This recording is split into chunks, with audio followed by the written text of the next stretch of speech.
Hare Hare Rama, Rama Rama, Hare Hare.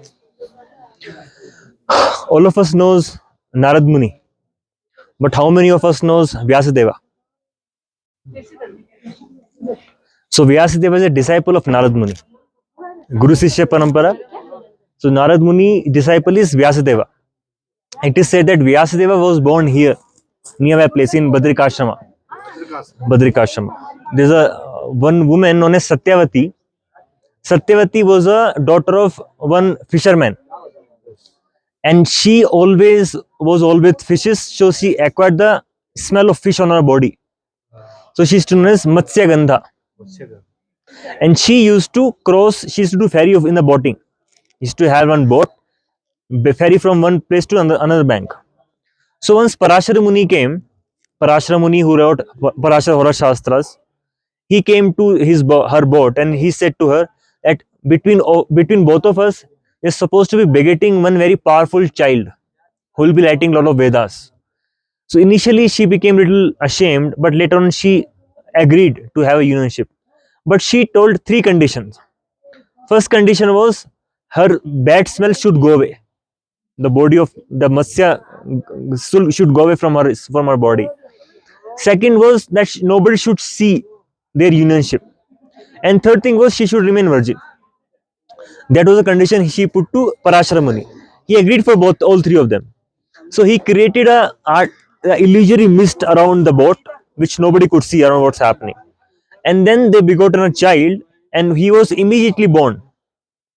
And he was Vyasadeva. So Vyasadeva was born here. And immediately the body odor has changed to Gandha. From Matsya, from that borderly smell, it becomes fragrant. And it is said that wherever she is, 5 miles of that radius, anybody could smell that fragrant of her body. She became Yojana Gandha, from Matsya Gandha to Yojana Gandha. So then it was in the end of Dwapar Yuga, in the beginning of Kali Yuga. So as we know, the Vedic literatures were in the form of Shruti earlier. Shruti means it was to be heard. So the Guru used to teach to Guru, the disciple. So disciple used to hear once and he used to assimilate just by hearing once.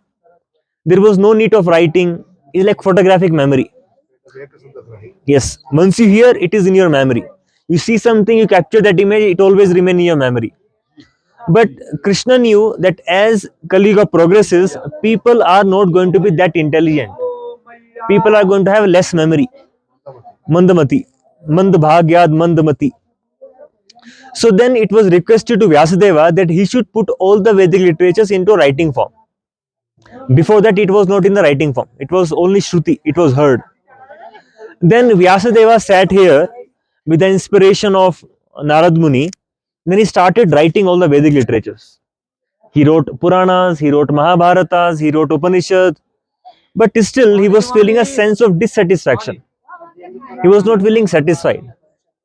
Then Narad Muni knew what is happening in the heart of his disciple. So then Narad Muni comes here, and this was a place, ashram of, let's say it was like ashram of Ved Vyasa. He was known as Dvaipayano Ved Vyasa. Dvaipayano means because he was born in Dvipa. Dvaipayano. So when Narad Muni came here, Saraswati used to flow from here. So it is said Saraswati originates from Mana village, the glacier of Mana, touches the Vyasa Gufa and merges into the Alaknanda.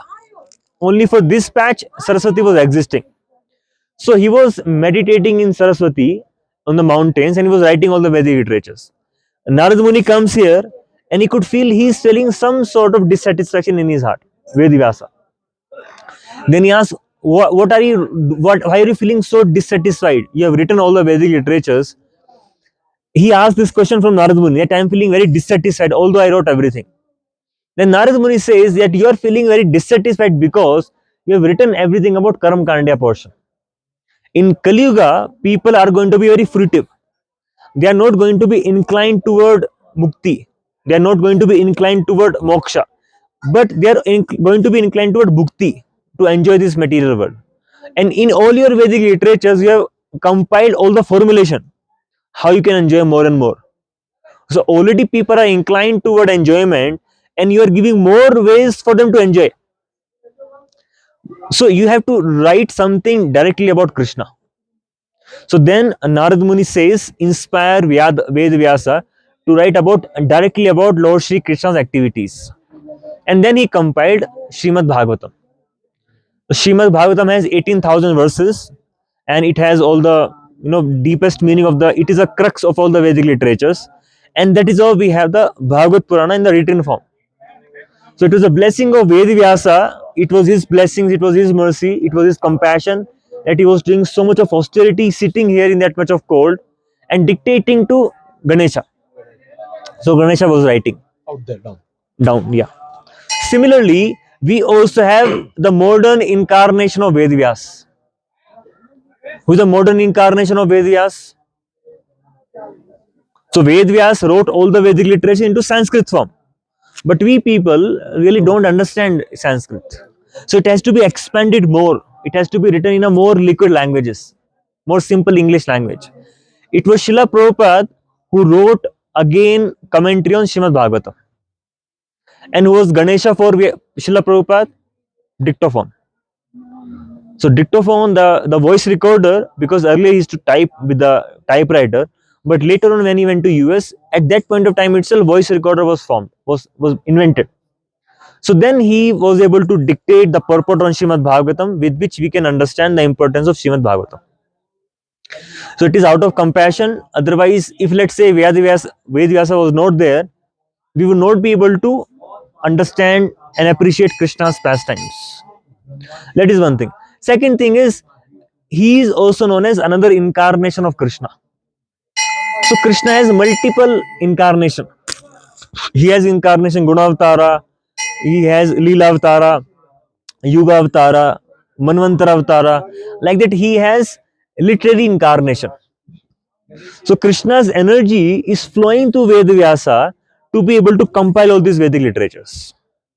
So Vedvyasa is not writing anything on its own. It is always inspired by Krishna within the heart, and that is why he is able to write everything as it is. So he is also known as literary incarnation of Krishna. So then we can pray to Vyasadeva to how he wrote the Vedic literatures. Also, he can bless us by that we can understand what he has written, and by understanding what he has written, we can make our life purposeful, meaningful, and more sublime. So that can be our prayer to Vyasadeva at this point, wherein we became the recipient of his mercy, and we can still receive. We can expand that mercy in our heart by understanding and applying in our life. Hare Krishna. Hare Krishna. Thank you, Prabhu.